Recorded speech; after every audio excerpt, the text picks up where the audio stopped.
As a person in the spiritual business, one of my jobs is making loans. I hear you saying, "What? Loans? What are you talking about?"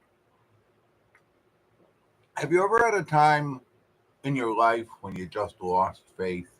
Have you ever felt like everything's hopeless?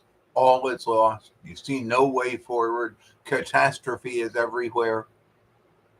Borrow my faith. I sometimes liken my job to a doorman. The job is to hold the door open in consciousness until you're ready to walk through it. Unfortunately, I don't have one of those spiffy hats. Jesus said, "It is done unto you as you believe." What do you believe? Where is your faith? What do you believe when everything falls apart around you? Do you still have enough faith to believe that life is for you and not against you? As Emma Curtis Hopkins wrote, "He who shows firmness in the midst of surging miseries solidifies a firm character. He makes a substance of his mind. Faith in the success of good when evil seems to be harrowing your life will act like a gallant ship plowing the stormy main." Raymond Charles Barker said, "You can have what you want. You have to think what you want, and you have to think of it as already being so.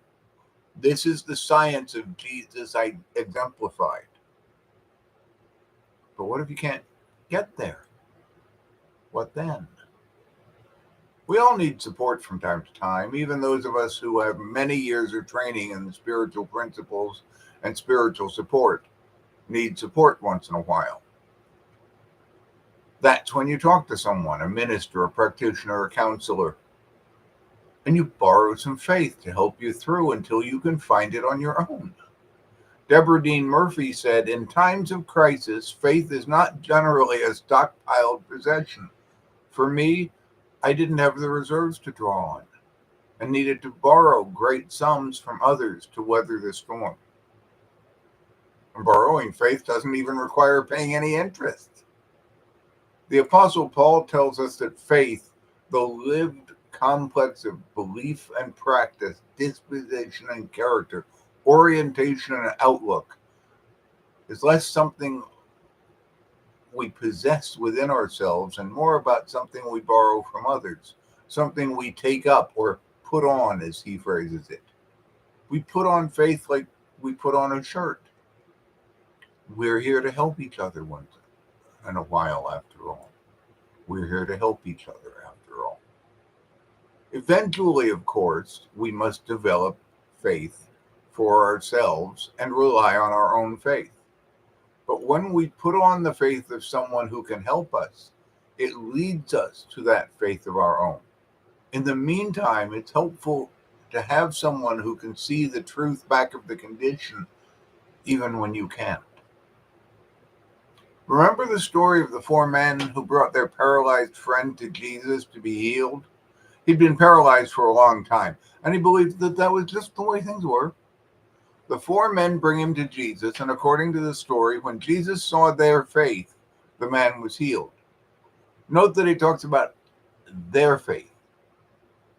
The formerly paralyzed man borrowed the faith of his friends and of Jesus to bolster his own to the point that he was able to accept a healing. If you cannot believe, I will believe for you until you can believe the truth yourself. What are you doing when you pray for others? You're lending them your faith in their highest good.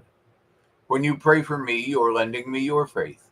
When I pray for you, I'm lending you mine.